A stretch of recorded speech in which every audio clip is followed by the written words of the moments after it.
চিকেনটা আমি ভেজে নিচ্ছি। আমার চিকেন কিছু বড় বড় রয়েছে, চিকেনটা ভেজে নেবো। রাইসটা হয়ে গেছে। দেখুন বন্ধুরা, আজকে আমি কত বড় আইসক্রিম তৈরি করেছি এই গ্লাসে করে। এত গরম, 2 টাকার রাস্তা দিয়ে আমার এই আইসক্রিম তৈরি হয়েছে। খুব সুন্দর হয়েছে খেতে। এই দেখুন কালারটাও কত সুন্দর। আমি রান্না করতে করতে এই আইসক্রিমটা খাবো।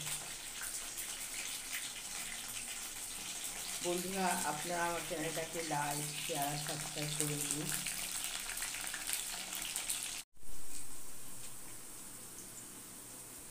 এই দেখুন বন্ধুরা, আমার চিলি চিকেনটা হয়ে গেছে দেখুন।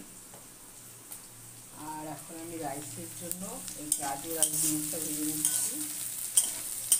এটা একটু সময় ধরে ভাজবো। তারপরে আমি এখানে ক্যাপসিকামটা ভেজে নেবো, আর চিংড়ি মাছ আর চিকেন এটা ভেজে নিয়ে তবে ডিমটা ভেজে, তারপরে আমি পেঁয়াজ, কাঁচা লঙ্কা আর আদা ভেজে নিয়ে তারপরে আমি রাইসটা দেবো, আর এই সবজিগুলো এক এক করে দিয়ে দেবো।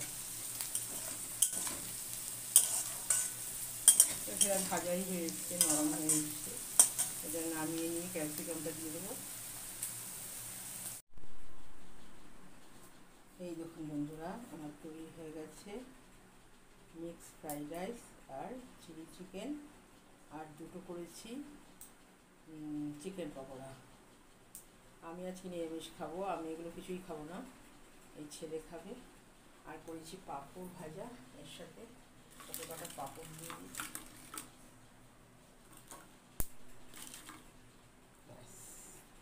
তৈরি হয়ে গেল আজকের রেসিপি মিক্স ফ্রাইড রাইস আর চিলি চিকেন আর চিকেন পকোড়া। দেখুন কি সুন্দর কালার এসছে। ওইটা খেতে খুব ভালোবাসে, তাই আমাকে বলে প্রায়ই মা করে দিল। ঠিক আছে, আজকে করে দিচ্ছি। নমস্কার বন্ধুরা, আজকের মতন ভিডিওটা এখানে শেষ করলাম। সবাই খুব ভালো থাকবে।